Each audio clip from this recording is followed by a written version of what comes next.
Paper जितना पिछले साल के जैसा आया है वैसा ही अगर इस साल आएगा तो फायदे में रहोगे। लैंग्वेज लेंदी हो जाती है तो समझ में नहीं आता है। लैंग्वेज लेंदी हो जाती है, फॉर्मूला लगाएंगे आंसर पाएंगे, ऐसे क्वेश्चन हम लोगों ने किए, मैं भी ऐसे ही करता था, बट अब ट्रेंड चेंज हो गया। एग्जाम हॉल में जाते हैं, जो फॉर्मूला बेस्ड क्वेश्चन है वो इजीली हो जाते हैं, लेकिन जिस क्वेश्चन में 2-3 फॉर्मूला लगाने होते हैं जिनका आंसर डायरेक्टली नहीं आ सकता है, उसमें टाइम लग जाता है, कैलकुलेशन में मिस्टेक आती है और फिर वो हो भी नहीं पाता है। 40% फिजिकल केमिस्ट्री इस पर बेस्ड है। जैसे ही फिजिक्स आती है तो आधी बार तो क्या होता है, आप लोग घबराहट के मारे इसके क्वेश्चन छोड़ देते हैं। 650 से नीचे आप सेफ होने के ये मान के चलो बहुत कम चांसेस है। ऑर्गेनिक सर क्लास में आ जाती है, बट क्वेश्चन जब होते हैं ना वो नहीं बनते, हम सोचते कुछ और है और बन कुछ और जाता है। पूरा सब्जेक्ट आप कभी भी 100% याद नहीं रख सकते। हेलो हेलो हेलो, अरे भाई क्या बात है, बहुत दिनों बाद देखे हो सब लोग। कैसे हो सब लोग? बढ़िया चल रही है? दिवाली आ गई, मायूसी छा रही है या थोड़ा बहुत मोटिवेशन है? मायूसी आ रही है, नहीं आ रही होगी थोड़ी थोड़ी तो। चलो, टेस्ट वेस्ट कैसे दे रहे हो कि नहीं दे रहे हो? लगातार दे रहे हो? कितने आ रहे मार्क्स एवरेज?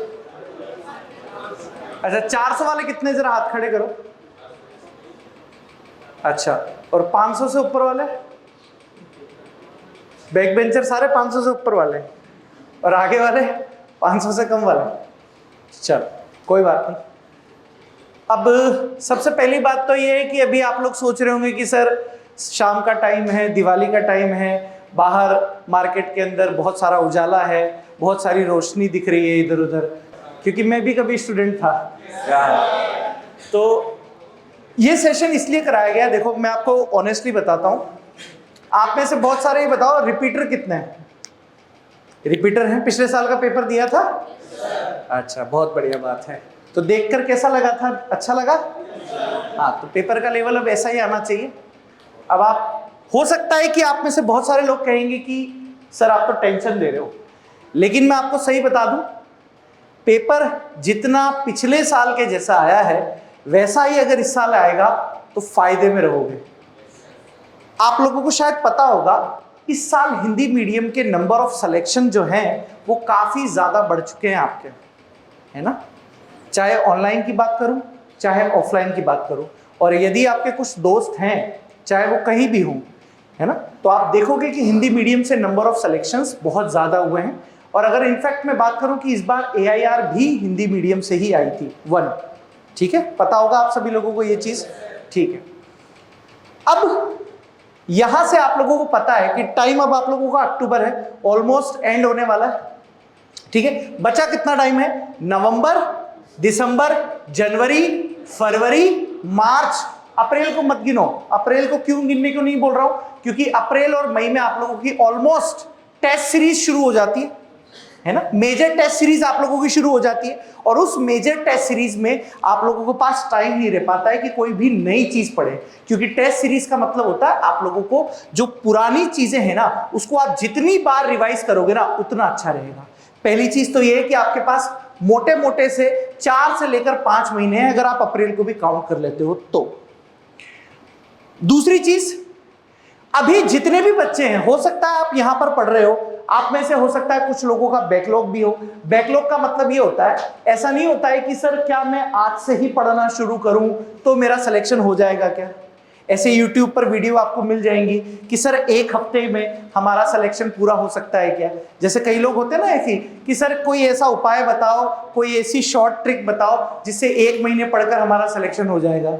तो वो सिर्फ आप अपने मन को तसल्ली दे सकते हो। ईमानदारी आपको भी पता है 1 महीने में या 1.5 महीने में सिलेक्शन बहुत मुश्किल से होता है। पहली चीज तो दिमाग में क्लियर कर लेना। आज मैं आपको थोड़ा सा ऑनेस्टी के साथ बताने आया हूं। ऑनेस्टी का मतलब ये है कि मैं आज आपको पुचकारूंगा नहीं कि नहीं बेटा तुम कर पाओगे, नहीं कर पाओगे, नहीं, एकदम रियलिस्टिक बात करेंगे कि क्या करना है हमको। अल्टीमेटली याद रखना, लाइफ में हमेशा उसको याद रखा जाएगा जब आप सक्सेसफुल हो जाओगे, है ना। आपने कितनी मेहनत करी है ये कोई आपसे नहीं पूछेगा, ठीक है। दुनिया सिर्फ सक्सेस को देखती है, जैसे अगर मैं बात करूं आप लोगों से कि भाई आज हम बोलते हैं क्रिकेट वाला एग्जांपल ले लेता हूं, जल्दी से कनेक्ट कर जाओगे। जैसे विराट कोहली है ना, या धोनी साहब हैं, आप देखते हो कि अरे आज ये तो इतने बड़े बड़े नाम हैं, ठीक है, इन्होंने लाइफ में इतना कुछ कर लिया, हम लोग इतना कुछ क्यों नहीं कर पाए? अरे यार, वो जो पोजीशन पर आज हैं, उस पोजीशन पर पहुंचने से पहले उनकी मेहनत देखो ना, उन्होंने कितना डेडिकेशन दिया है इस प्रोफेशन को, कितनी मेहनत करी है।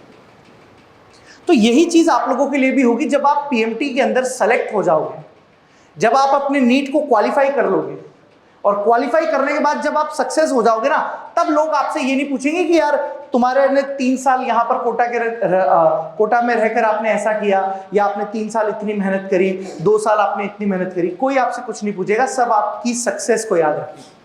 तो पहली चीज याद रखना, आज मैं आपको बिल्कुल भी बोलते हैं ना कि ये नहीं बोलूंगा कि नहीं आप कर पाओगे, आप 3 महीने में भी शुरू करोगे तो कर लोगे। प्रैक्टिकली आपको सोचना पड़ेगा। थियोरिटिकली तो हर चीज पॉसिबल है, थियोरिटिकली तो आप 1 महीने में भी सिलेक्शन ले सकते हो, बट उस 1 महीने में सिलेक्शन लेने के लिए आपको सब कुछ आना चाहिए। तो प्रैक्टिकली सोचना पड़ेगा हम लोगों को। थियोरिटिकली बातें हो गई, बहुत हो गई थ्योरी, अब आपको प्रैक्टिकली सोचनी पड़ेगी। तो पहली चीज तो यहां पर जो टॉपिक दिया हुआ है ना, उस टॉपिक को ध्यान से समझना। 650 से नीचे आप सेफ होने के ये मान के चलो बहुत कम चांसेस है। जिस हिसाब से पेपर इस बार का आपने देखा होगा कितना टफ आया था, फिर भी कट ऑफ कहीं ना कहीं 550 के आसपास रही थी। जो उसके पिछले साल कट ऑफ कितनी रही थी, कुछ आइडिया है आपको? 640 650 के आसपास थी, लेकिन 100 नंबर एकदम कम हो गए आपके नेक्स्ट ईयर पेपर टफ आने से। टफ तो नहीं बोलूंगा मैं उसको ज्यादा सही आप बोल सकते हो लेंथी पेपर। आप कोई सा भी, चलो आपका टेस्ट पेपर का एग्जांपल ले लेता हूं मैं।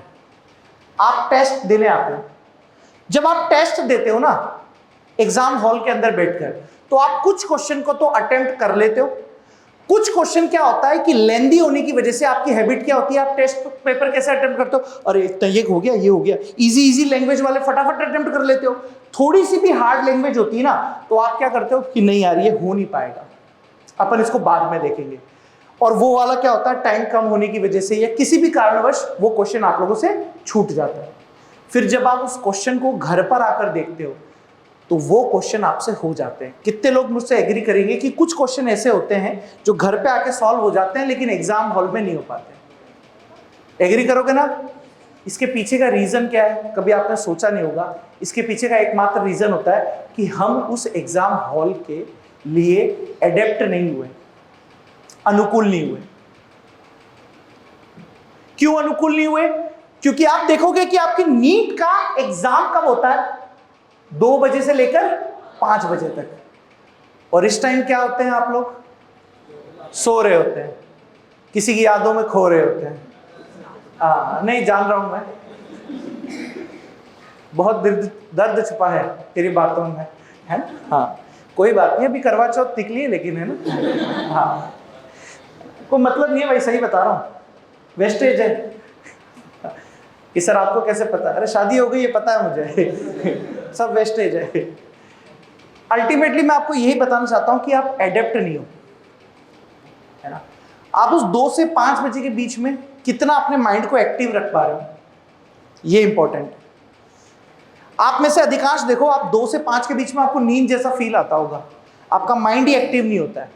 जबकि आप देखो आपका माइंड एक्टिव कब होता है, या तो आप देखो जब आप फ्रेश होते हो एकदम, जैसे आप सोकर उठते हो एकदम फ्रेश होते हो, आप क्वेश्चन करो, आपसे क्वेश्चन होना शुरू हो जाएंगे। ऐसा होता है, बिल्कुल लॉजिकली बात बता रहा हूं मैं आपको, ऐसा बिल्कुल होता है। तो जब आपका माइंड है ना, आपको उस माइंड को प्रिपेयर करना है 2 से 5 के बीच में, क्योंकि एग्जाम तो 2 से 5 के बीच में ही होना है। अब उस टाइम में जितना एक्टिव आप रह पाओगे ना, क्वेश्चंस को उतनी जल्दी अटेम्प्ट कर पाओगे। पहली चीज तो ये आपको ध्यान में रखनी है कि अपने माइंड को एक्टिव रखना है। दूसरी चीज, अब मैं आप लोगों से यहां पर पूछना चाह रहा हूं, सबसे ज्यादा बच्चों को किस में दिक्कत आती है? पहले एक एक करके मैं आपसे पूछूंगा, है? उसके बाद आपने फिजिक्स में जेन्युइन जितना पूछो, फिजिक्स में कितने लोगों को प्रॉब्लम आती है जरा बताइए। ठीक है, अब कुछ लोगों से पूछ लेते हैं। बालक खड़े हो ना एक बार। हाँ, तेरे को जो प्रॉब्लम फेस होती है ना वो बताना मेरे को, फिजिक्स के अंदर क्या प्रॉब्लम फेस होती है। पहली चीज अब मैं पूछ रहा हूँ, क्या आपको सवाल की लैंग्वेज पढ़ने में कोई दिक्कत होती है? ऐसा तो नहीं है कि मोशन अंडर ग्रेविटी का सवाल है और तू समझ रहा है कैपेसिटर का, नहीं। ऐसा तो नहीं होता है नहीं ना? सर। तो पहली चीज तो इसके दिमाग में ये है कि जो क्वेश्चन पूछ रहा है हमें उसको पता है कि भाई ये कैपेसिटर का क्वेश्चन है या फिर थर्मल इलेक्ट्रिसिटी का क्वेश्चन है या इलेक्ट्रोस्टैटिक्स का क्वेश्चन है या ग्रेविटेशन का क्वेश्चन है, तुझे आइडिया लग जाता है। ठीक है। दूसरी चीज, सवाल पढ़ने के बाद क्या तुझे पता पड़ता है कि इसमें फॉर्मूला कौन सा लगाना है? Yes sir. पता पड़ जाता है। ठीक है। फिर क्या दिक्कत आती है? सर उसे पुट नहीं कर पाते वहाँ पर। पुट नहीं कर पाते? क्यों पुट नहीं कर पाते? बताओ, एकदम खुल के बता दे। खुल के बताएगा तो बीमारी का इलाज हो पाएगा। सर लैंग्वेज लेंदी हो जाती है तो समझ में नहीं आता है। लैंग्वेज लेंदी हो जाती है। समस्या यहां पर है, समस्या यहां पर है। मतलब आपको पता है चीजें लेकिन पूरी नहीं पता है। अब मान लो जैसे आपको क्वेश्चन पूछ लिया फिजिक्स में, यूनिट कन्वर्जन का ही क्वेश्चन हो गया, आपको फॉर्मूला तो पता ही था ना, आपकी दिक्कत कहां पर हो गई? Unit conversion. यानी आपका सवाल किस वजह से गलत हो गया? यूनिट कन्वर्जन की वजह से। ठीक है। तेरी समस्या क्या होगी कि हमको फॉर्मूला पता है लेकिन हम उतनी स्पीड से कन्वर्ट नहीं कर पा रहे या हम उस लैंग्वेज के हिसाब से नहीं समझ पा रहे कि आंसर में क्या पूछा गया है, क्या बताना है। हमें पता है फोर्स का फॉर्मूला है, हमें पता है न्यूटन है, लेकिन आंसर पूछा गया है आपसे पास्कल या डायन में, तो हमें वो कन्वर्जन नहीं पता है। एक कारण ये। और किस किसने हाथ खड़े किए थे फिजिक्स में? बैठ जा बेटा। हाँ बोल, बिंदास बोल। चैप्टर सर चैप्टर पढ़ लेते हैं, हाँ। क्वेश्चन भी लगा लेते हैं, एग्जाम हॉल में जाते हैं, जो फॉर्मूला बेस्ड क्वेश्चन है वो इजीली हो जाते हैं। लेकिन जिस क्वेश्चन में 2-3 फॉर्मूला लगाने होते हैं जिनका आंसर डायरेक्टली नहीं आ सकता है, उसमें टाइम लग जाता है, कैलकुलेशन में मिस्टेक आती है और फिर वो हो भी नहीं पाता है। हाँ, इसका क्वेश्चन ये है कि अगर फिजिक्स का हमारे पास पेपर आता है तो फॉर्मूला बेस्ड जो होते हैं, जैसे F बराबर ma हो गया या F silent a by d कुछ ऐसा हो गया, या आप लोगों के पास आता है G m1 m2 by r square हो गया, K q1 q2 by r square हो गया। ठीक है ना। New note I upon 4 pi sine theta 1 plus sine theta 2 हो गया। ठीक है। तो ये ऐसी सारी चीजें क्या होती है आपको पता है, मतलब फॉर्मूले में दिक्कत नहीं है। लेकिन जैसे आप लोगों के पास एक क्वेश्चन आ गया इलेक्ट्रोस्टैटिक्स का, अब इलेक्ट्रोस्टैटिक्स को मिक्स करके दे दिया उसने मैग्नेटिक फील्ड के साथ, तो अब यहां पर बच्चा फंसेगा, रिलेट नहीं कर पाएगा। इलेक्ट्रोस्टैटिक्स और मैग्नेटिक फील्ड के जो कॉमन कंसेप्ट है उसको आप रिलेट नहीं कर पाओगे, और जब रिलेट नहीं कर पाओगे तो पहला आपका प्रोसेस क्या होता है, जैसे बच्चे सोचते क्या है, पहले हम एक चीज निकाल लें फिर दूसरी चीज निकालें। मैंने फिजिक्स में देखा और मैं भी यही करता था। जब मुझे फिजिक्स के बारे में नहीं पता था ना, मैं क्या करता था, जैसे मान लो k की वैल्यू दे दी है, q1 की वैल्यू दे दी है, q2 की वैल्यू दे दी है, r की वैल्यू दे दी है, ये सारी वैल्यूज है, फॉर्मूला लगाएंगे आंसर पाएंगे। ऐसे क्वेश्चन हम लोगों ने किए, मैं भी ऐसे ही करता था। बट अब ट्रेंड चेंज हो गया है, ट्रेंड एकदम चेंज हो गया है। ऐसे क्वेश्चन पहले के जमाने में आते थे स्टेट पीएमटीज वगैरह में, अब ऐसे क्वेश्चन नहीं आ रहे हैं, अब आ रहे हैं मिक्स क्वेश्चन। थर्मोडायनेमिक्स मिक्स हो रही है केटीजी में, केटीजी मिक्स हो रही है आप लोगों के पास कोई और भी दूसरा ले लो कि जैसे मान लीजिए मोशन अंडर ग्रेविटी के साथ कि भाई ऊपर फेंक रहे हो बॉल को, ऊपर काइनेटिक एनर्जी कुछ और होगी, नीचे कुछ और हो जाएगी, पोटेंशियल एनर्जी कुछ और हो जाएगी, कंजर्वेशन लॉ लग जाएगा आपके पास एनर्जी का। तो मिक्स क्वेश्चन करने की हैबिट डालनी पड़ेगी और उसमें शुरुआत में आपको प्रॉब्लम आएगी, ये फैक्ट है। शुरुआत में ऐसे क्वेश्चन करने में आपको प्रॉब्लम आएगी, एकदम फैक्ट है। जैसे मैं ऑनलाइन में अभी पढ़ा रहा हूँ, अभी कल परसों ही मेरा एक बैच लॉन्च हुआ था, उसमें पीसी पढ़ा रहा हूँ मैं। तो अब मैं क्या कर रहा हूँ, पिछले साल तक हमको क्या लगा था कि नीट का पेपर इजी आ रहा है तो ज्यादा कठिन सवाल कराने की आवश्यकता नहीं है, लेकिन अब मैं उसमें क्या कर रहा हूँ, अब मैं उसके अंदर जैसे कुछ जेई के सवाल उसमें मैं डालने लग गया हूँ। तो बच्चे बोल रहे हैं कि सर इतना हार्ड क्वेश्चन तो नीट में आता ही नहीं है, आप करा क्यों रहे हो? क्या आपको आने वाले पेपर के बारे में पता है कि पेपर का लेवल कैसा रहेगा? नहीं पता है ना आपको, तो हमको सब हिसाब से प्रिपेयर होना पड़ेगा, इजी के लिए भी, मीडियम के लिए भी और हार्ड के लिए भी। अब एक जेई का क्वेश्चन मैंने करवाया था अभी कल परसों की क्लास में, थोड़ा सा टफ था, वो सीक्वेंशियल रिएक्शन का क्वेश्चन था। ऑर्गेनिक की सीक्वेंशियल नहीं, मोल कंसेप्ट की सीक्वेंशियल। मतलब ए प्रोडक्ट कन्वर्ट हो रहा है बी में, बी प्रोडक्ट कन्वर्ट हो रहा है सी में, सी का कितने % हम यूज करें कि वापस कन्वर्ट हो जाए ए में। अब जब तक बच्चे को सीक्वेंशियल का कंसेप्ट नहीं आएगा, ग्राम इक्विवेलेंट नहीं आएगा, वो नहीं कर पाएगा। क्वेश्चन टफ नहीं है, क्वेश्चन लेंथी है। और आपसे क्यों नहीं हुए? क्योंकि ऐसे क्वेश्चन करने की हमारी प्रैक्टिस कम है।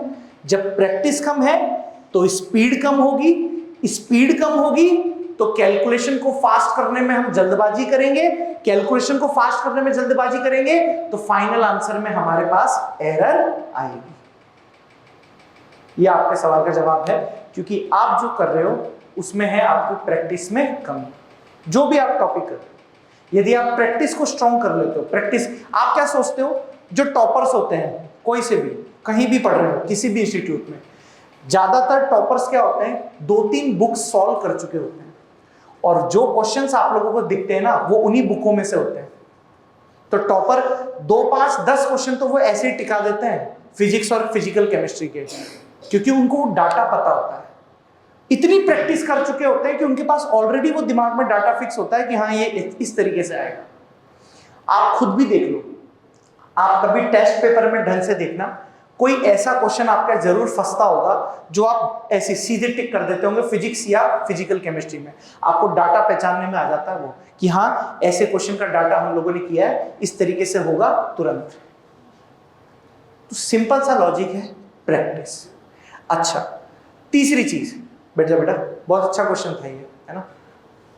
हाँ, और कुछ? सर क्वेश्चन लगाते हैं, हाँ, जो क्वेश्चन होते हैं वो लग भी जाते हैं, लेकिन जब टेस्ट होता है टेस्ट दे लेते हैं फिर वो छूट जाता है। जब प्रैक्टिस होती है तब तो वो आ जाता है, जल्दी जल्दी हो जाता है, थोड़ा टाइम निकलता है भूल जाते हैं सब क्लियर। हाँ, ये सबके साथ होता है, तो इसको कैसे क्या ये सबके साथ होता है, ये हमारे साथ भी होता है। ये कोई, आप ऐसा मत सोचो।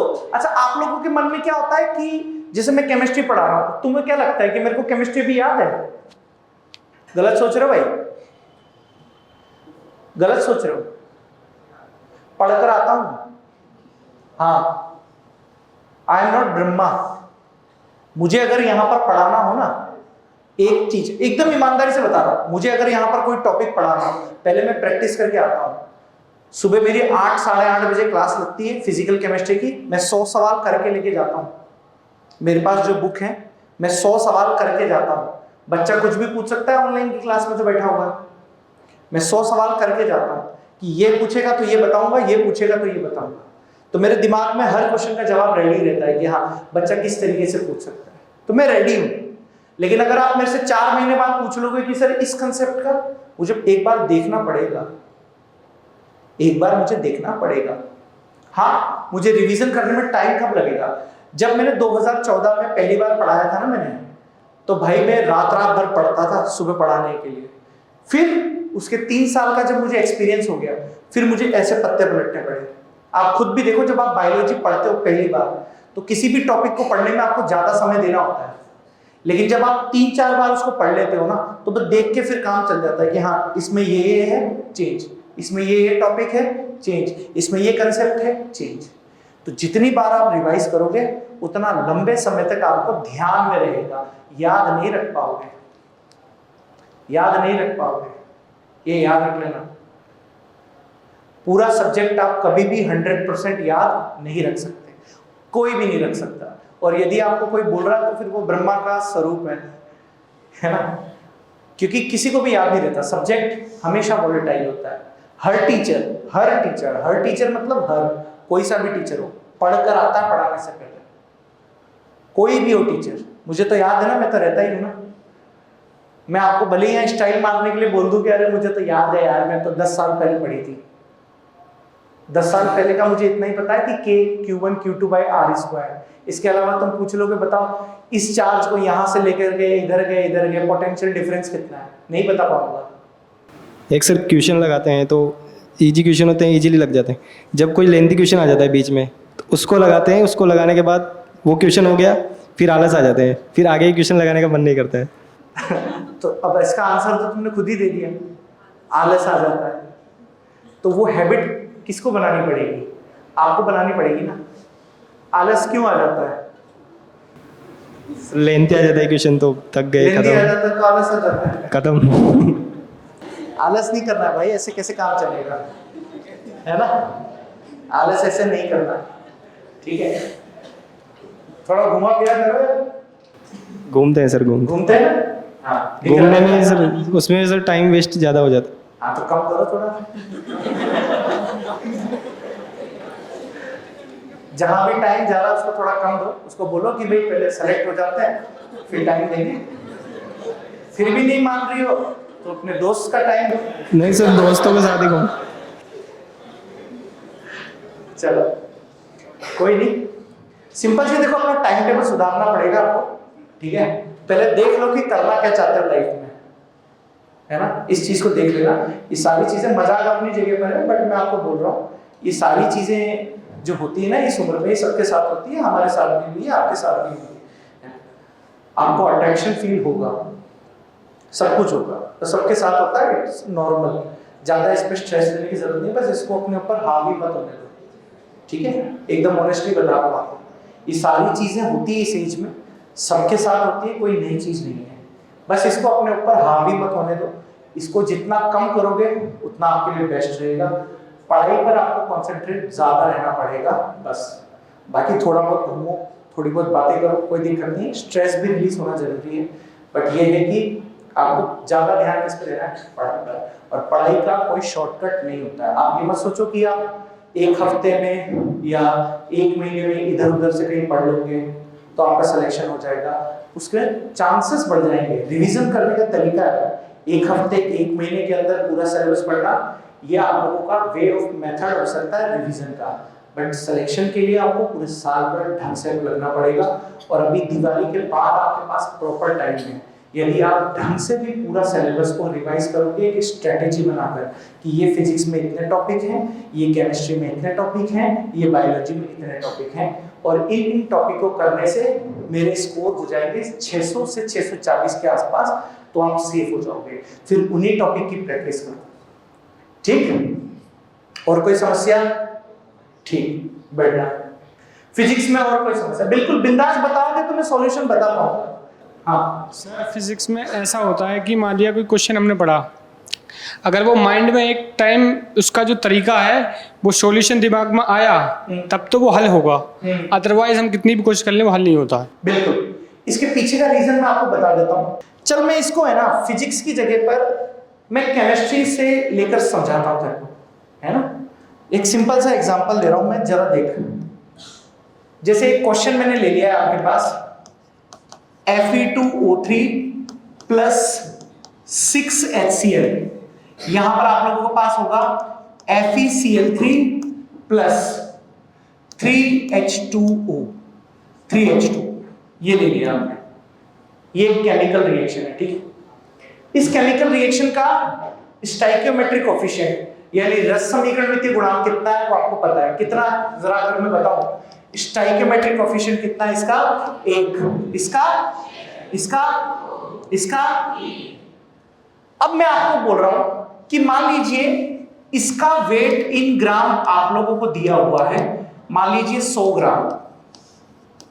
100 ग्राम इसका आप लोगों को ग्राम में मात्रा दी है, और आप लोगों से पूछा हुआ है कि बताइए इसके कितने नंबर ऑफ एटम्स हैं, कितने नंबर ऑफ एटम्स हैं। सवाल समझ में आया? दोबारा से सुनो। एक रिएक्शन है, आपको इस रिएक्शन में इसका अमाउंट दे दिया है, आपसे पूछा है FeCl3 के नंबर ऑफ एटम्स। अब इस बच्चे का क्वेश्चन ये है कि जब हम कोई एक तरीका पढ़ते हैं, जैसे मान लो मैंने आपको एक तरीका बता दिया, इसने वो तरीका पढ़ लिया, अब ये उसी तरीके से सारे सवालों को हल करने के बारे में सोचेगा। लेकिन जब ये तरीका इसके दिमाग से निकल जाएगा तो फिर ये सवाल नहीं बनेगा। ये तेरा क्वेश्चन? यस। तो अब आपको देखो, आप में से अधिकांश बच्चे क्या करते हैं, जैसे मैं टीचर हूं, मान लो मैंने ये बना दिया आपको, एक मेथड होता है यूनिटरी मेथड। Unitary method. जैसे एक यूनिटरी मेथड क्या होता है? सब्जी खरीदी कभी? बस सब्जी वाला मेथड है। कैसे? यहां पर मुझे बताओ, 1 मोल Fe2O3 है यस सर। और यहां पर कितना दिखाई दे रहा है? 2 मोल FeCl3। बोलो क्लियर है इतनी चीज? इसके 1 मोल का मास कितना हो गया बताओ? 1 मोल का मास कितना होता है? एक Fe का मास कितना होता है? 56। 2 Fe का कितना होगा? 56 इंटू 2 112। अरे बोलो, एक ऑक्सीजन का होता है 16, 3 ऑक्सीजन का 48, कितना हो गया? 160। यानी इसका 1 मोल मतलब 160। यानी मैं यहां पर क्या लिख सकता हूं? 160 ग्राम। एग्जांपल ले रहा हूं बस, Fe2O3 से इसके मोल कितने होंगे? 2 मोल। अरे बोलो, इसका 1 ग्राम से कितना होगा? 2 बटा, और क्वेश्चन वाले ने कितना दिया है? 100 ग्राम से कितना होगा? करना नहीं है, बस मेथड देखो, इनटू 100। जो भी आएगा, जो भी आएगा, मान लो x आ गया, जो भी आ गया, वो किसके मोल आ गए? FeCl3। अब मोल बराबर क्या होता है? अणु की संख्या बटे आवागाद्रो संख्या। ये एक मेथड मैंने बता दिया आपको। अब दूसरा मेथड क्या होता है? दूसरा मेथड क्या होता है आप लोगों के पास? देखो, दूसरा मेथड डायरेक्ट है। मोल ऑफ Fe2O3 बटे में उसका रस समीकरण त्रिगुणांक कितना? 1। और पता किसका करना है? FeCl3 का। तो मोल ऑफ FeCl3 बटे में 2 बराबर कर दो। आपके लिमिटिंग रिएजेंट इस पर है, स्टोइकियोमेट्री वाले सवाल इस पर है, आयनिक इक्विलिब्रियम इस पर है, केमिकल इक्विलिब्रियम इस पर है, रेडॉक्स रिएक्शन बैलेंसिंग याद है? KMnO4 की टाइट्रेशन कराते हो, K2Cr2O7 की टाइट्रेशन कराते हो, ऑक्जेलिक एसिड की टाइट्रेशन कराते हो। मोल को बराबर कर दो, मोल और स्टोइकियोमेट्रिक कोएफिशिएंट बटे में करके बराबर कर दो, आपके सारे सवाल बन जाएंगे। 40% फिजिकल केमिस्ट्री इस पर बेस्ड है, limiting reagent and stoichiometric coefficient 40%। अब इसको अगर ये मेथड आता है, तो अगर मैंने लैंग्वेज लेंथी कर दी तो ये नहीं लगा पाएगा, यही कह रहा है। तो अल्टीमेटली बेटा मेरा उद्देश्य सिर्फ ये है कि मैं जैसे आपको ये सिखा रहा हूं, तो आप हर सवाल को इससे ही करो, जरूरी नहीं है। तो जब तक आप प्रैक्टिस नहीं करोगे ना, आपको अप्रोच नहीं पता पड़ेगी। मैंने क्या किया इसमें? मैंने क्या किया? ग्राम, ये मोल ही तो हो गया एक तरीके से आपका। ये एक तरीके से कितना हो जाएगा आपका? मोल ही तो निकाल रहा हूं। तो मोल तो मैं डायरेक्ट भी कर सकता हूं, इतनी लैंग्वेज लिखने की जरूरत ही क्या है भाई? वहां क्या किया है मैंने? मोल ही निकाले। इसमें भी क्या किया है? मोल ही निकाले। ये थोड़ा सा कम टाइम में होगा, वो थोड़ा सा ज्यादा टाइम में होगा। मान लो कि मैंने अगर ये मेथड कराया, आप ये सोचो ना, किसने मना किया आपको? आप इससे करो, आपका टाइम बचाओ। जैसे बैलेंसिंग ऑफ रेडॉक्स रिएक्शन है, 2 मेथड होते हैं, ऑक्सीडेशन नंबर मेथड और आयन इलेक्ट्रॉन मेथड। आपको टाइम बचाना है, किससे करोगे? ऑक्सीडेशन से करो। किसने कहा आपको आयन से करने के लिए? किसने कहा? हाँ, कहीं पर वाटर मॉलिक्यूल पूछे आपसे कि नहीं इसमें कितने वाटर मॉलिक्यूल हैं, उसकी नंबर्स बता दें, तब आप आयन से करो। अदरवाइज अगर बैलेंसिंग का क्वेश्चन है, उससे करो। मेरी बातों को समझ रहे हो कि नहीं समझ रहे? लेकिन ये चीजें आपको कब आएंगी? जैसे मेरे लिए कहना आसान है, क्योंकि मुझे एक सब्जेक्ट पढ़ना है, मुझे सिर्फ केमिस्ट्री पढ़नी है, तो मेरे लिए 2-3 मेथड खोजना आसान है। जैसे कई बार सुना होगा आपने, बहुत सारे टीचर्स बोलते हैं ये पहला method, second method, third method. बताते हैं कि नहीं बताते हैं कि ये शॉर्टकट है, ये है, ये है। वो क्यों बता पा रहे हैं? क्योंकि उन्होंने उस सब्जेक्ट में प्रैक्टिस की है।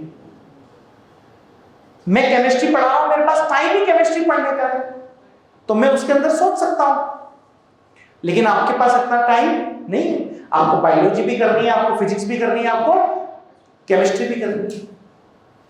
हाँ, ये चीजें आपके साथ हैं, लेकिन आप सोचो, आपके पास थोड़ा बहुत भी समय हो। और असल में हमारे हिंदी मीडियम वाले बच्चों के साथ दिक्कत क्या होती है, हम लोग थ्योरी बेस्ड चले जाते हैं। आज भी हम है ना, जो व्यक्ति ज्यादा थ्योरी लिखाता है हम उसको ज्यादा सही मान लेते हैं कि नहीं सर, कॉपी भरा दिए, कॉपी भर गई है इसका मतलब कंटेंट आ गया है। नहीं, कॉपी भर गई है इसका मतलब कॉपी भरी है, दिमाग में क्या भरा है ये जरूरी होता है ना। दिमाग तो अभी भी खाली पेज ही है ना, दिमाग में तो अभी कोई भी चीजें नहीं है। कॉपी भरना इज नॉट इंपॉर्टेंट, आप कितना चीजें पकड़ पा रहे हो ये इंपॉर्टेंट है। और ये आप याद रख के चलिएगा, बच्चे बहुत प्रैक्टिस करते हैं, है ना। हिंदी मीडियम के लिए हमारे पास सोर्सेस भी कम होते हैं। सोर्सेस का मतलब मार्केट के अंदर बुक्स कम है प्रैक्टिस के लिए, है ना। दूसरे मीडियम में क्या होता है, इंडिविजुअल सब्जेक्ट की बहुत सारी बुकें आती हैं। जैसे ऑर्गेनिक की आ जाएंगी 5-10 बुकें, इनऑर्गेनिक की 5-10 आ जाएंगी, फिजिकल की 5-10 आ जाएंगी। अपने पास क्या होता है, रिसोर्सेस कम है। रिसोर्सेस कम है क्यों है, उसके पीछे का रीजन मैं बताता हूँ। दुनिया के हिसाब से बता रहा हूँ, अपने हिसाब से नहीं बता रहा हूँ, पीडब्ल्यू के हिसाब से नहीं बता रहा हूँ। जो दुनिया सोचती है, ये पूरी दुनिया इकोनॉमिक्स पे चलती है, इतना तो पता है तुम्हें, एकदम ऑनेस्टली पूरी दुनिया इकोनॉमिक्स पे चलती है ना। दुनिया को जहां ज्यादा फायदा मिलता है ना, ये दुनिया वहां उड़ जाती है। वहां पर स्टूडेंट का क्राउड कितना है, ज्यादा, अर्निंग भी होगी ज्यादा, फायदा भी होगा ज्यादा। यहां स्टूडेंट का क्राउड है कम, अर्निंग होगी कम, फायदा होगा कम। ये हम हमारे हिसाब से नहीं बता रहे, पूरी दुनिया के हिसाब से बता रहे हैं। हकीकत है, जितना जल्दी आप समझोगे उतना ज्यादा फायदे में रहोगे, है ना। हर कोई आपसे आगे निकलना चाहता है, हर कोई मतलब हर कोई।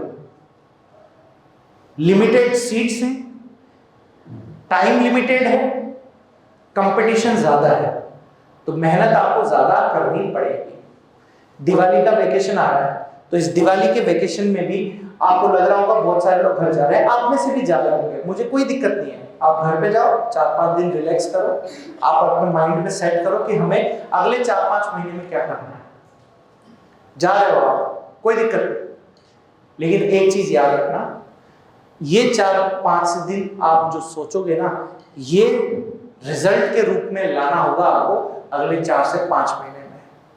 मेरे 1 दिन के मोटिवेशन से, मेरे 2 दिन के मोटिवेशन से ये ऐसा नहीं होता है कि जैसे बूढ़े बुढ़िया में होता है ना, चाबी भर दी, जितनी देर चाबी भरेगी उतनी देर ड्रम बजेगा, ऐसा नहीं है। मोटिवेशन अंदर से आना चाहिए, और जब तक आप अंदर से मोटिवेशन नहीं लाओगे ना, ये सब मेरे जैसे बहुत सारे टीचर आ जाएंगे, आपको मोटिवेट करेंगे। जब तक आप अंदर से नहीं सोचेंगे किसी भी चीज के बारे में, तब तक आप कुछ नहीं कर पाएंगे, ठीक है। अब मैं आपको बताता हूं कि करना क्या। देखो इधर, देखो, सबसे पहले तो हमको अगर 650 नंबर्स चाहिए ना एग्जाम में, तो आपको पता है कि आपका 50% वेटेज किसका होता है, बायोलॉजी का, है ना। और मुझे नहीं लगता कि कोई भी ऐसा बालक या बालिका होगी जिसको बायोलॉजी में कोई भी इशू होगा। आप में से मोस्टली लोगों की बायोलॉजी बहुत अच्छी होगी, ऐसा मैं आप पर ट्रस्ट करता हूं। क्लियर है इतना? तो अब बायोलॉजी पढ़नी किस तरीके से है कि हम नीट के अंदर 640 से 650 कर रहे हैं। पहली चीज यहां पर जो लिखी हुई है वो है आप लोगों के पास एनसीईआरटी। बस यहीं पर बात शुरू होगी, यहीं पर बात खत्म हो जाएगी। अगर आपको बायोलॉजी में करना है, केवल सबको पता है, ये मैं कोई नई चीज लिख के थोड़ी ना आया हूं। क्या आपको नहीं पता कि बायोलॉजी में एनसीईआरटी पूछी जाती है? सबको पता है, लेकिन हम एनसीईआरटी की रीडिंग ही नहीं करते ढंग से। हम एनसीईआरटी को किस तरीके से पढ़ते हैं? कविता की तरह। कविता किसी का नाम हो तो सॉरी, है ना। कविता मतलब हम एनसीईआरटी पढ़ कैसे रहे? ब्रायोफाइटा है, अच्छा इसमें गैमेटोफाइट है, इसमें क्या होता है? स्पर्मेटोफाइट है, क्या होता है? स्पोरोजाइट है, ठीक है। गेमेटोफाइट क्या होता है? एन होता है। स्पोरोफाइट क्या होता है? 2n होता है। फिर यहाँ पर ये होता है लाइफ साइकिल। ये हम रट रहे होते हैं, आज मैं आपसे अभी पूछ लूं ना एनसीईआरटी में कि बताओ बायोलॉजी में क्या है, आप नहीं कर पाओगे क्योंकि आप रटे हो, आप भूल गए हो। मॉस, लिवरवर्ट्स, हॉर्नवर्ट्स, ये सब होता है कि मतलब भूल गया मैं, तो मैंने पढ़ी थी कभी आज से 12 साल पहले। ये सब होता है कि नहीं होता है? सिलेनिजेला, यूलोथ्रिक्स होते हैं, साइकस स्पाइनस है ना, त्रिज्याधारी है, सर्पिलाकार पत्ती, त्रिज्याधारी पत्ती। याद है सारे एग्जाम्पल? हट गए सब? हट गए, रिमूव हो गए? पक्का? इकोलॉजी आती? इकोलॉजी पक्का? जेनेटिक्स सारे रेशो पता है? Incomplete dominance, complete dominance, mirabilis, जलापा सब पता है? क्या बात है, पूछ ले फिर क्वेश्चन पूछ ले। चलो ठीक है, तुम क्या सोचते हो मुझे आती नहीं क्या? चलो अगर मैं ऐसे पूछूं आप लोगों के पास कैपिटल R इंटू R, ऐसे होते हैं, जीनोटाइप होता है कि फिनोटाइप है? ये जीनोटाइप। चलो इसमें मुझे बताओ स्मॉल r या कैपिटल R की प्रोबेबिलिटी कितनी होगी? प्रोबेबिलिटी 0 और 50। तो इतना ही पता था मेरे को, तो यही पूछूंगा अभी। तो ये तो आपने कर लिया, लेकिन ऐसे बहुत सारी ऐसी चीजें होंगी आपकी जो आप नहीं कर पाओगे। जैसे और भी हो सकता है, डीएनए फिंगरप्रिंटिंग हो, कुछ भी हो सकती है।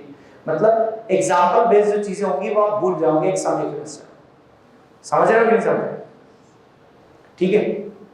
अच्छा केमिस्ट्री का पूछ लेता हूँ। चलो केमिस्ट्री में कौन कौन से टॉपिक हो गए? रेडॉक्स हो गया पक्का? चलो रेडॉक्स हो गया, क्वेश्चन सॉल्व करा लेते हैं फिर।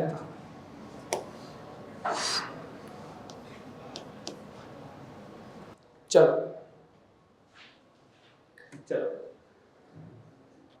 पहले तो बताओ कितने ईमानदारी से आ गया आपको? आ जाओ, यार ना रॉक स्टार। ले कर बेटा, कर आराम से कर। हाँ आराम से कर। हाँ देखो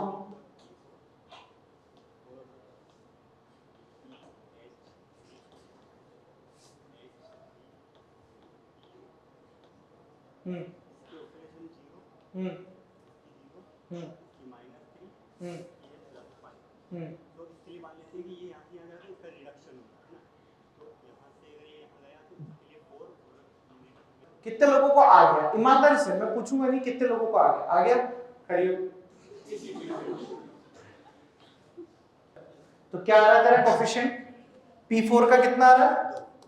P4 का 2 आ रहा है, ठीक है। H2O का आ रहा है इसका 12, हाँ। और PH3 का 5 आ रहा है, और H3PO4 का 3 आ रहा है। यही आ रहा है। इस बालक ने क्वेश्चन किया, शाबाश, बैठ जा। गलत सही का मुझे कोई दिक्कत ही नहीं है, इसने प्रयास किया, इसका ये आया, ठीक है। अभी चेक कर लेते हैं सही है कि गलत है, ठीक है। चेक कर लेते हैं कि सही है कि नहीं है। हाँ कन्या तुम्हारा बताओ, तुम्हारा क्या आंसर आ रहा है? सेम आंसर आ रहा है, अच्छा। और किसी का कुछ और आंसर आ रहा है? पक्का सेम आ रहा है? सेम आ रहा है, मेथड अलग है बस। ठीक, बैठ जाओ। इधर से अच्छा सेम, सबका सेम आ रहा है पक्का? चलो देख लेते हैं एक बार। चलो पहली चीज तो ये देखो, 2 अलग अलग क्वेश्चन है ये क्वेश्चन 2 अलग अलग है। अगर आप सेम तरीके से सॉल्व कर रहे हो तो थोड़ा सा दिक्कत है। आप देखो इस क्वेश्चन को सॉल्व करने का तरीका क्या है, देखो इधर। सर अगर आप इस क्वेश्चन को सॉल्व कर रहे हो ना, यहां पर फास्फोरस है, आप लोगों के पास ये बहुपरमाणविक अणु है कि नहीं है? है। किसी भी बहुपरमाणविक अणु की ऑक्सीडेशन स्टेट कितनी होती है? 0। अब यहां पर अगर मैं फास्फोरस की निकालूं तो कितनी आएगी आपके पास? x + 3 = 0, x = -3। इतनी चीज क्लियर है? सर यहां पर अगर H3PO4 की निकालूंगा तो कितनी आएगी? +3 + x - 8 = 0, x = +5। यानी फास्फोरस यहां पर क्या हो रहा है आपके पास? रिड्यूस। फास्फोरस ही यहां पर क्या हो रहा है आपके पास? ऑक्सीडाइज। मतलब फास्फोरस का ही अपचयन, फास्फोरस का ही ऑक्सीकरण। आप लोगों ने देखा होगा ऐसी अभिक्रियाएं जिसमें एक ही तत्व का ऑक्सीकरण भी हो, उसी तत्व का अपचयन भी हो, तो ये कहलाती है विषमानुपातन अभिक्रिया। ठीक है ना? अब यहां पर लिख दो अपचयन, यहां पर लिख दो ऑक्सीकरण। मैं तरीका बता रहा हूं एकदम सिंपल समझने के लिए। ऑक्सीकरण भी इसी का ही हो रहा है, अपचयन भी इसी का ही हो रहा है। लिखो P4 से PH3, P4 से H3।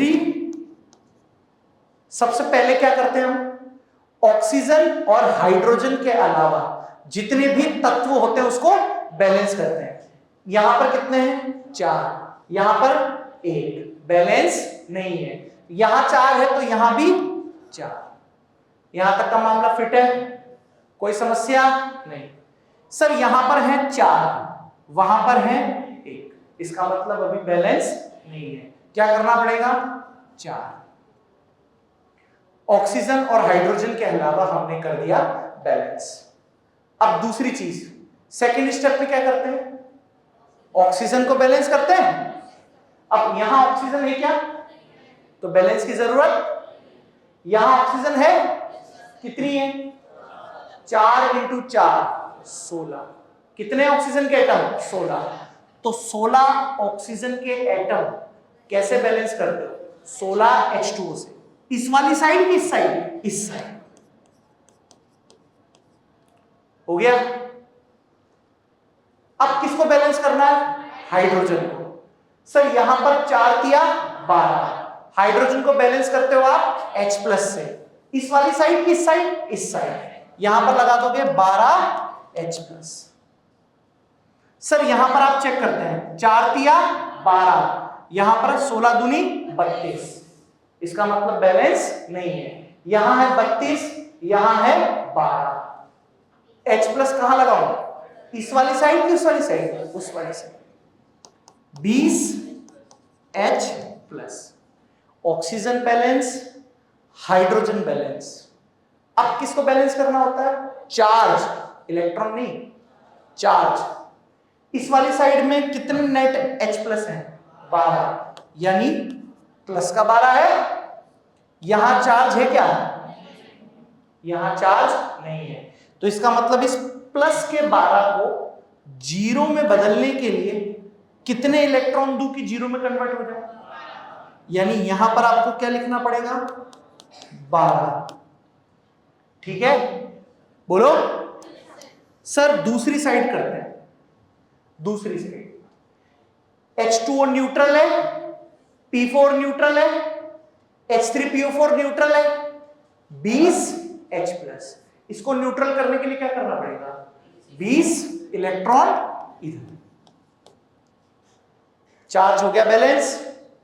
अब दोनों इक्वेशन को जोड़ने के लिए क्या करना पड़ता है? दोनों इक्वेशन को जोड़ने के लिए क्या करना पड़ता है? जोड़ना होता है। और इलेक्ट्रॉन्स को क्या करना होता है? काटना होता है, कैंसिल करना होता है। अब मुझे बता दो, सिंपल एकदम। सर ये पूरी इक्वेशन को देखो, यहां 12 है, वहां 20 है। अभी कुछ नहीं कर रहा हूं, अपोजिट इलेक्ट्रॉन से गुणा कर दो। 12 है ना, उधर कितने हैं? 20। इस पूरी इक्वेशन को और इस पूरी इक्वेशन को क्या हो जाएगा? यहां पर 20 से गुणा करोगे तो 240 H+। ये कितना हो गया? 240 इलेक्ट्रॉन प्लस का 20 P4। क्या दे रहा है आपको? 20 × 80 PH3। सर 12 से गुणा करो, 12 को 16 से गुणा करोगे कितना आएगा? 12 6 72, 7, 12 एकम 12 और 7 19, कितना हो गया? 192, बोलो 192 H2O प्लस 12 P4, अरे P4 है ना। अब क्या करोगे? 4 और 12 48 H3PO4 प्लस 12 को 20 से करोगे तो कितना हो गया? 240 H प्लस 240 इलेक्ट्रॉन। अब जो कट रहा है काट दो। क्या क्या कट गया? 240 से 240 कट गया, 240 H प्लस से 240 H प्लस कट गया, कट गया। OH कहाँ है? H काट तो दिया, 240 से 240। अब क्या बच रहा है यहां पर? 192 H2O, 12 P4 यहां है, 20 P4 यहां पर है। 12 और 20 कितना हो गया? 32 P4, कितना आ गया आप लोगों के पास? 80 PH3 प्लस 48 H3PO4। अब काट लो, किससे कटेगा ये? मिनिमम वैल्यू यही आएगी क्या? यही आएगी minimum value,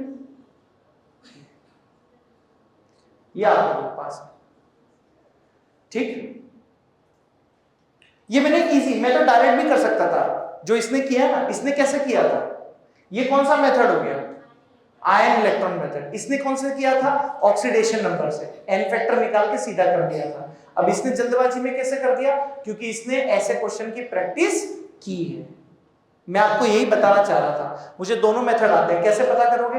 N factor change कर लो ना। यहां पर मुझे बताओ, -3 है और 0 है, तो आप कैसे कर रहे हो? 0 -3। यहां पर फास्फोरस के कितने परमाणु हैं? 4।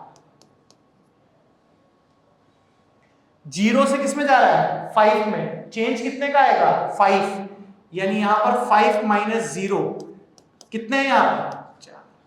ये कितना आ गया? ये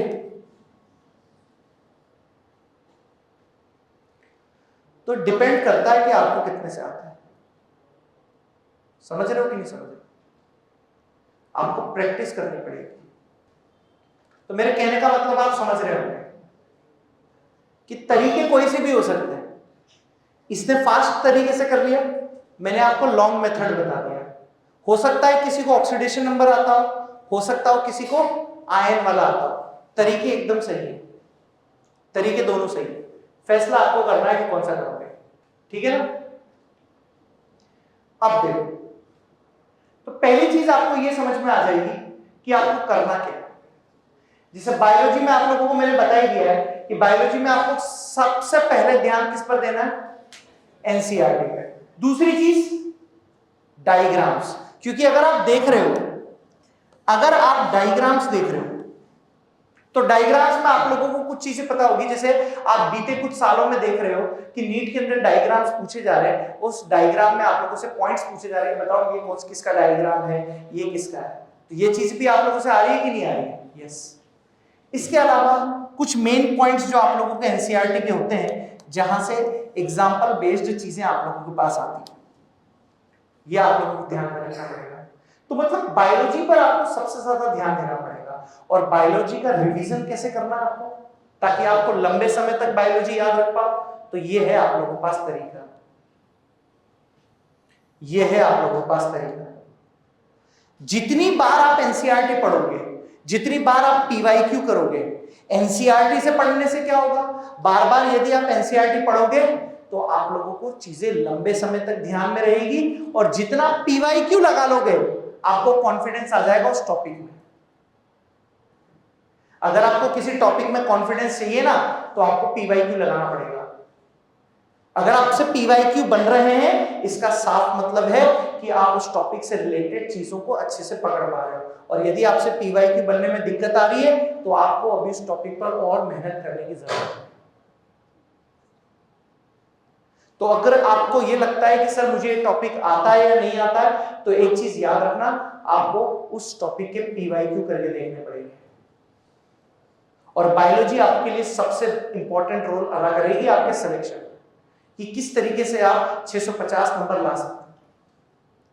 सर अब सबसे बड़ी दिक्कत आती है हमारे इस पोर्शन में, ठीक है।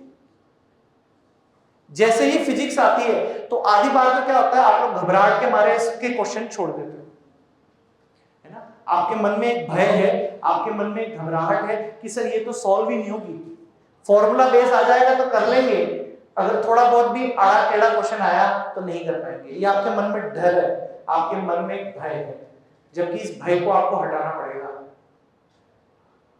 ऐसा कुछ नहीं होता है, ये भी इंसानों ने बनाई है, एलियन ने नहीं बनाई है, ठीक है। बात है सिर्फ इंटरेस्ट की, क्योंकि आपका इंटरेस्ट ही डेवलप नहीं होता इसमें, और जब तक आपका इंटरेस्ट डेवलप नहीं होगा ना, आप क्वेश्चन नहीं कर पाओगे। तो फिजिक्स को कैसे करना है, सिर्फ फॉर्मूले से तो काम नहीं चलेगा भाई। अभी इस बार आप सोचो कि सिर्फ फॉर्मूला रट लें और काम चल जाएगा, इस बार पॉसिबल नहीं है। पेपर देख ही लिया है आपने, फॉर्मूले वाले तो तुम वैसे भी कर लेते हो, फॉर्मूले वाले तो तुम 10वीं क्लास में भी करते थे। 10वीं और नीट में अंतर होता है बेटा, फॉर्मूले वाले क्वेश्चन से आपके कंसेप्ट बन सकते हैं, लेकिन आपको अगर प्रैक्टिस अच्छे लेवल की करनी है तो सिर्फ फॉर्मूले रटने से काम नहीं चलेगा, आपको उस सब्जेक्ट की थोड़ी सी डेप्थ में जाना पड़ेगा। मैं ये नहीं कहता कि आपको पीएचडी करनी है, मैं ये नहीं कह रहा हूं कि आपको पीएचडी करनी है, बट आपको उस सब्जेक्ट की डेप्थ में जाना पड़ेगा कि भाई उस लॉजिक क्या कहना चाह रहा है, उस सब्जेक्ट क्या पूछना चाह रहा है आपसे। ये तो आप सोते जागते कर रहे हैं।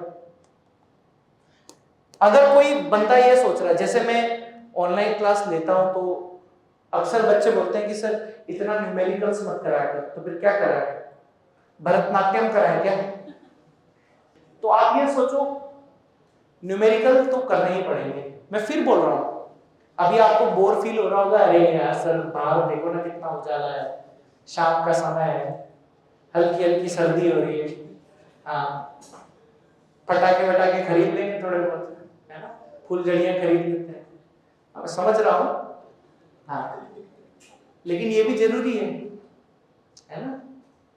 फुलझड़ी या मेडिकल कॉलेज में जलाना, फुलझड़ी अभी जला लोगे तो किसी को जला नहीं पाओगे, और अभी पढ़ लोगे तो बाद में लोगों को जलाने का मौका मिलेगा, समझ रहे हो। हाँ चलो, तो अल्टीमेटली न्यूमेरिकल्स पर फोकस ज्यादा करना है। मैं फिर बोल रहा हूं आप ड्रॉपर हो, फिर बोल रहा हूं बेटा ड्रॉपर हो आप, आपको न्यूमेरिकल्स पर ही ज्यादा फोकस रखना पड़ेगा। यदि आप ये सोचो थोड़ा सा कंसेप्ट पढ़ लेंगे, थोड़ी सी थ्योरी पढ़ लेंगे, थोड़ा सा इंस्टाग्राम चला लेंगे, थोड़ा सा बाबू सोना चुन्ना मुन्ना कर लेंगे, नहीं होगा, फिल्मी बातों से नहीं होगा, मेरी शेरो शायरियों से भी नहीं होगा कि सर आप तो मार देते हो ऑनलाइन में कभी कभी, क्या करें, करनी पड़ती है कभी कभी, फोटो कैसे खींचेगा वरना, है ना। एकदम ऑनेस्टली बता रहा हूं आज आपको मैं सारी चीजें, मेरी शेरो शायरियों पर भी आप लोगों को ध्यान नहीं देना है। मेरी शायरी से सिलेक्शन नहीं होगा, सिलेक्शन आपकी मेहनत से होगा, और जब आप सिलेक्शन ले लोगे तो मैं आपका फोटो टी शर्ट में लगा के घूमूंगा और कहूंगा कि मैंने आपको पढ़ाया था। अरे मैंने तो बाकियों को भी पढ़ाया था, सबका सिलेक्शन होना चाहिए ना। सिलेक्शन किसका होता है, जो खुद पढ़ता है। टीचर का योगदान 20% होता है, लेकिन जब आपका रिजल्ट आ जाएगा, आप टॉप 100 या टॉप 10 में रैंक ले आओगे, तो मैं आपके नाम की टी शर्ट पहन के घूमूंगा कि इस बच्चे को मैंने पढ़ाया है। अरे मैंने तो बाकियों को भी पढ़ाया है, तो बाकियों का सिलेक्शन क्यों नहीं हुआ, है कि नहीं, सही बात। तो सिलेक्शन हमेशा बच्चा लेकर आता है, ये याद रखना। ये आपकी मेहनत है, आपकी मेहनत का क्रेडिट मैं ले जाता हूं हमेशा जब आपका रिजल्ट अच्छा आता है। आपको भी खुशी होती कि नहीं सर मेरी वाहवाही होगी, और इसी के लिए आदमी काम कर रहा है, और स्टेबिलिटी में ये सबसे ज्यादा आप लोगों का साथ देगी, है ना। फिजिक्स जिसकी अच्छी है उसके सिलेक्शन के चांसेस बढ़ जाएंगे, और जिसकी खराब है तो समय है इंप्रूव कर लो, है ना। सिलेक्शन होने और ना होने में जो आपके बीच में खड़ा है वो क्या है, फिजिक्स, और ऐसी कोई दिक्कत नहीं है, है ना। ऐसी कोई दिक्कत नहीं है कि आप इसको मजबूर नहीं कर सकते हो। हाँ, ये मत सोचना कि सर बच्चों की तरह हम प्रैक्टिस करेंगे 2+2, 2+8, 10+2, ऐसे काम नहीं चलेगा। आपको जो भी आपके रिस्पेक्टेड टीचर्स हैं, जो भी जिससे भी आप पढ़ रहे हो, वो जो बताए वो आपको करना है। और ये मान के चलिए आपको 8 से 10,000 क्वेश्चन करने पड़ेंगे अगर आप सिलेक्शन चाहते हो। ये स्वयं प्रैक्टिस प्रैक्टिस मास्टर को थोड़ी करनी है प्रैक्टिस, मुझे नहीं करनी प्रैक्टिस, आपको करनी है। अगर आप इतने क्वेश्चन कर लोगे तो बनाने वाला कहां से बना देगा लैंग्वेज? नहीं, आपके मॉड्यूल में ही होंगे अभी तो इतने क्वेश्चन के आसपास। एक एक्सरसाइज में कितने क्वेश्चन होंगे आपके पास? तकरीबन 300, लगभग तकरीबन 300। कितने चैप्टर फिजिक्स में टोटल? 30। तो 300 × 30 कितने हो गए? 900। तेरा सदिश कमजोर लग रहा है। अगर आप इतनी प्रैक्टिस कर रहे हो ना तो आप सही करोगे, और अगर इतनी प्रैक्टिस नहीं है ना तो फिर वही जब रिजल्ट आएगा ना आपका, आप कहोगे कि यार 45 या 50 जितने भी आते हैं आपके, 45 या 50 जितने भी क्वेश्चन आते हैं उसमें से आप कहोगे सर 20 ही सही कर पाया, 25 ही सही कर पाया, ज्यादा कर ही नहीं पाया। तो इस पर आप लोगों को ज्यादा ध्यान देना पड़ेगा। प्रैक्टिस प्रैक्टिस और सिर्फ प्रैक्टिस। प्रैक्टिस के लिए क्या करें? सर पहली चीज तो आप लोगों के मॉड्यूल्स हैं। पहली चीज, उम्मीद करूंगा कि अभी आधे से ज्यादा आपने नहीं करे होंगे, अभी ऐसी शोभा बढ़ा रहे होंगे आपके, या किए भी होंगे तो शुरुआत के कर लिए होंगे। बेसिक मैथमेटिक्स जब शुरू होती है तब तो एकदम एम्स ऋषिकेश, एम्स दिल्ली, है ना, कि जाएंगे तो वहीं जाएंगे वरना कहीं नहीं जाएंगे। फिर 2 महीने बाद कि सर गवर्नमेंट मेडिकल कॉलेज मिल जाए कहीं का। फिर अब दिवाली आ रही है तो कि सर बीडीएस, होम्योपैथिक, आयुर्वेदिक, यूनानी, है ना, वेटनरी।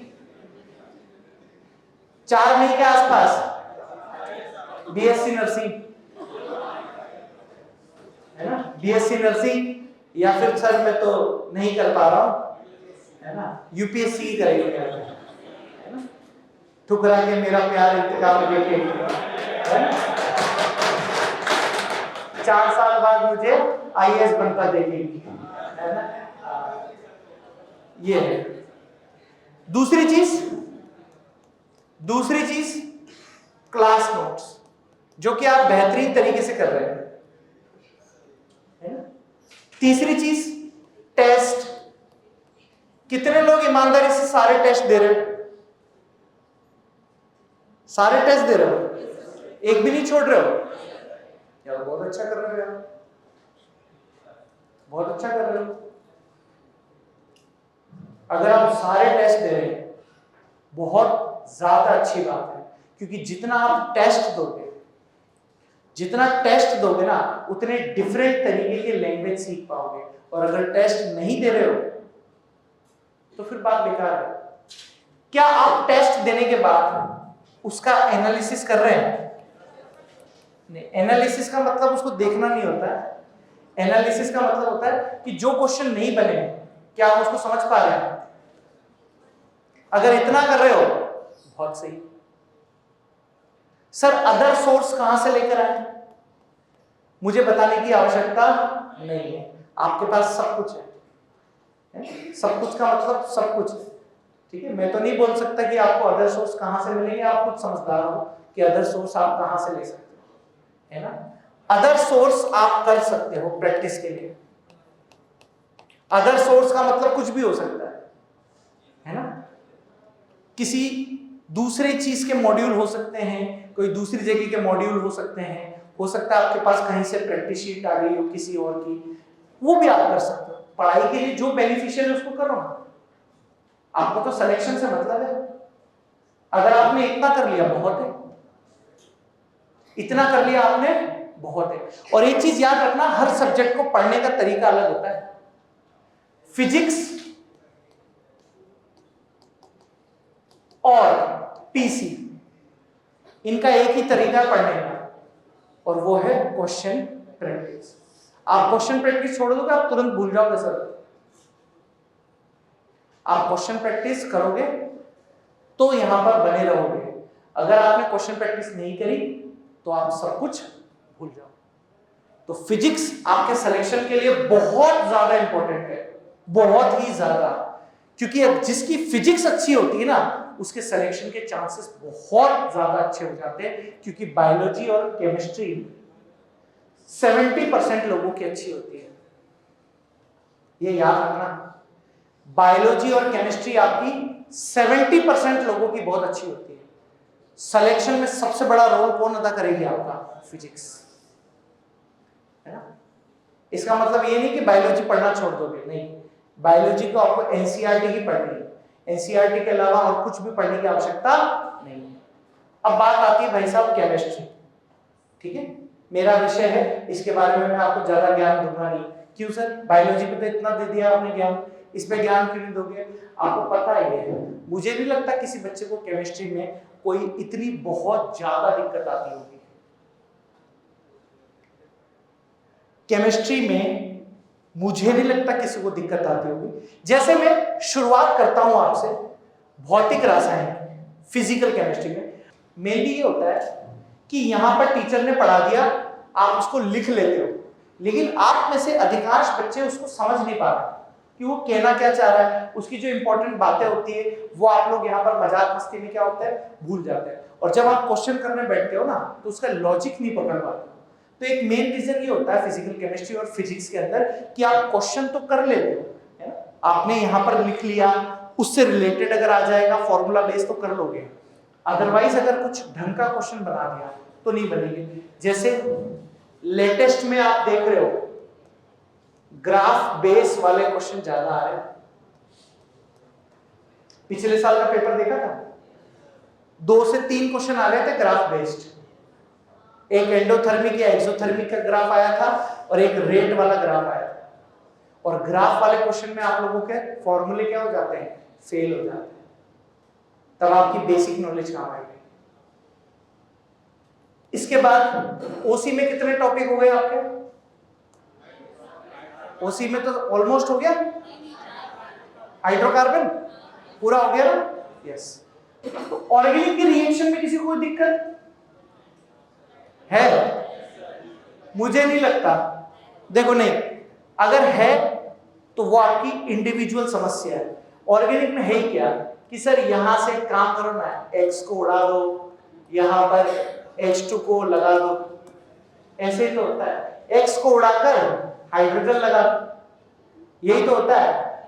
ऑर्गेनिक सर क्लास में आ जाती है, बट क्वेश्चन जब होते हैं ना वो नहीं बनते। हम सोचते कुछ और है और बन कुछ और जाता है।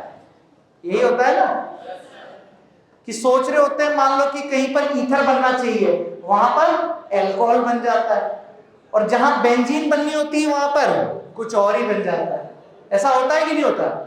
सिर्फ क्लास में तो सब कुछ समझ में आ गया, लेकिन जब मॉड्यूल के क्वेश्चन उठाते हैं तब फिर नहीं बनते हैं या फिर गलत बनते हैं। उसके पीछे का रीजन है कि क्लास के अंदर जो भी क्वेश्चन कर दो, भाई क्लास में लिमिटेड टाइम रहता है ना। जैसे मेरी बात करूं कि सर मैं ऑर्गेनिक पढ़ा रहा हूं, मैं आपको 1 रिएक्शन करा दूंगा, 2 रिएक्शन करा दूंगा, 3 करा दूंगा, 4 करा दूंगा, 5 करा दूंगा। 5 अलग अलग टाइप की करा दी, इसका मतलब ये थोड़ी ना है कि 6ठी टाइप की रिएक्शन नहीं होगी, 7वें टाइप की रिएक्शन नहीं होगी। ऐसा किसने कहा है? 8वें टाइप की नहीं होगी, ऐसा किसने कहा है? मान लो मैंने 10 में से 5 या 8 टाइप की आपको करा दी, 2 टाइप की मैंने आपको टेस्ट में करने के लिए बोला कि हम टेस्ट के माध्यम से सीखेंगे। कई चीजें आपको टेस्ट के माध्यम से भी तो सिखाई जाती है, समझ रहे हो कि नहीं समझ रहे? अल्टीमेटली यहां पर आप लोगों को क्या देखना पड़ेगा? क्वेश्चन देखने पड़ेंगे। जितने वैरायटी के क्वेश्चन आप कर पाओगे उतना ही अच्छे से कर पाओगे। और ऑर्गेनिक केमिस्ट्री और inorganic chemistry just like bio होती है, याद रखना। इनऑर्गेनिक केमिस्ट्री में तो आप हमेशा से देखते आ रहे हो कि इनऑर्गेनिक केमिस्ट्री में एनसीईआरटी के टू द पॉइंट्स आते हैं कि नहीं आते हैं?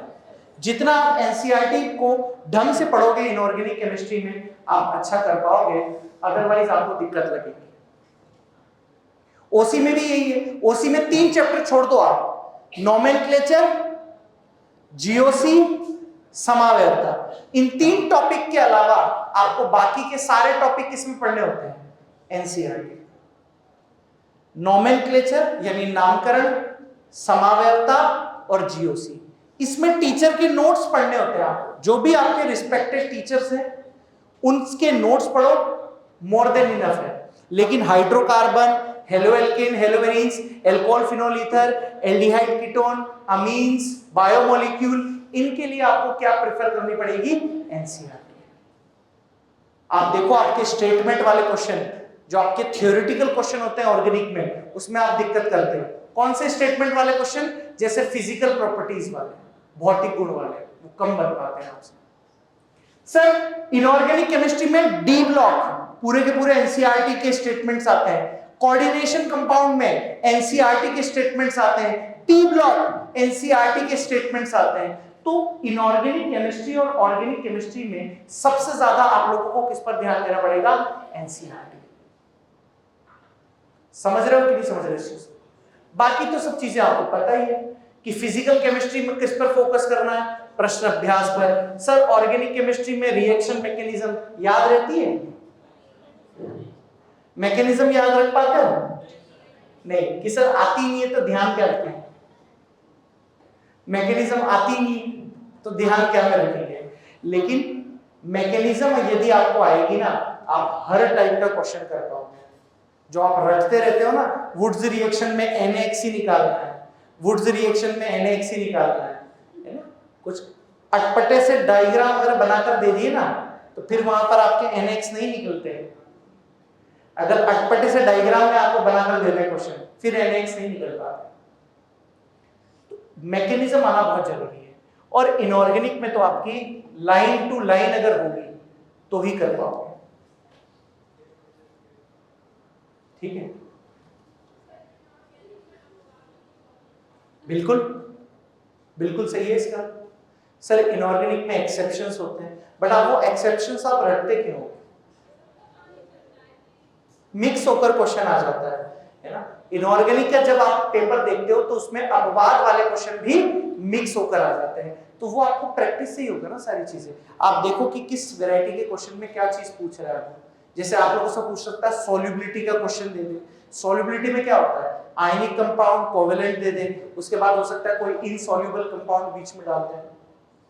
तो ये चीजें आपको धीरे धीरे आएंगी। मैं फिर बता रहा हूं, बोलता रहूं आपको, मेरे यहां पर एक दिन आने से है ना, या एक दिन के मोटिवेशन देने से कुछ नहीं होगा। अल्टीमेटली मोटिवेशन यदि आपको अंदर से आएगा ना, तो सिलेक्शन आ पाएगा। ये चीज आप ध्यान रखना। अब अगर आपको 650 लाने हैं तो बायोलॉजी में 340 लाने ही पड़ेंगे। अगर आपके 300 आ रहे हैं तो आप यहां नहीं आ पाओगे, क्योंकि इसमें कि सर इतने तो छठी से लेकर 10वीं तक ही नहीं आए फिजिक्स में, जितने एक ही बार में लिखते हैं। मेरे ही नहीं आते थे, है ना? हाँ, कि सर इसमें कर सकते हैं अपन कवर। 320 तो ला ही सकते हैं भाई, 340 से ज्यादा हो जाएगा सर, 320 तो ला ही सकते हैं। सर ये बहुत अच्छा है, इसमें आ सकते हैं। इन दोनों में आप कर सकते हो। 340 और 150 कितना हो गया लगभग आपका? कितना हो गया? 340 और 150 490। अरे हो गया कि नहीं हो गया?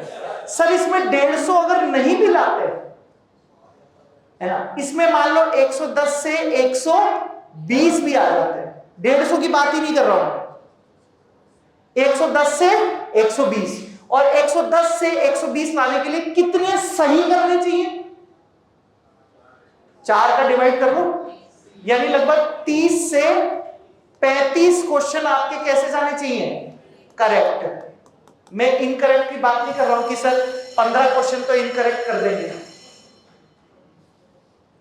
30 से 35 क्वेश्चन आपके एकदम सही जाने चाहिए। अगर इतने कर पा रहे हो, नेगेटिव की बात नहीं कर रहा हूं, अगर इतने कर पा रहे हो तो बहुत सही कर रहे हो, और अगर इतना नहीं कर पा रहे हो तो याद रखना इंप्रूवमेंट करना होगा। मीठी मीठी बातों से नहीं होगा, एक दिन के मोटिवेशन से नहीं होगा। मोटिवेशन आपको YouTube पर बहुत मिल जाएंगे, है ना? और ये भी मिल जाएगा, है ना? लेकिन सिलेक्शन इसी से होगा, ये याद रखना, सिलेक्शन इसी से ही होगा। और एक और चीज, आप सोच रहे हो कि सर दीवान सर आए हैं तो हमें याद रखा जाएगा। दीवान सर भी उन्हीं को ही याद रखेंगे जिनका सिलेक्शन होगा। एकदम ऑनेस्टली बात, सीधी बात, नो बकवास। आप सोचते हो कि टीचर्स भी उन्हीं को ही याद रखेंगे, और ये सही है, फैक्ट है बात। टीचर्स भी उन्हीं को ही याद रखेंगे जिनका सिलेक्शन होगा, और सिलेक्शन के लिए याद रखना मेहनत करनी होगी। तो मेरे हिसाब से मैं आपको ये बताने में सफल रहा हूं कि आपको नीट में 650 स्कोर करना है तो किस प्रकार से करना है, किन किन चीजों पर आपको ध्यान देना है। अब जाते जाते मैं आपको बता रहा हूं, फिजिक्स में सारा फोकस किस पर? न्यूमेरिकल्स पर। ऑर्गेनिक केमिस्ट्री में सारा फोकस सीक्वेंशियल रिएक्शंस पर। इनऑर्गेनिक केमिस्ट्री में सारा फोकस एनसीईआरटी पॉइंट्स पर। बायोलॉजी में सारा फोकस एनसीईआरटी पॉइंट्स पर। बाकी आपकी इच्छा हो आप करो, भाईचारा निभाओ, है ना? भाईचारा निभाओ और बस, ठीक है। और भी किसी को अगर इंडिविजुअल दिक्कत हो सब्जेक्ट से रिलेटेड तो अभी मैं यहीं पर ही हूं, आप पूछ सकते हो मेरे से, ठीक है ना? तो आज के लिए इतना ही, मिलते रहेंगे आप लोगों से नेक्स्ट सेशन में।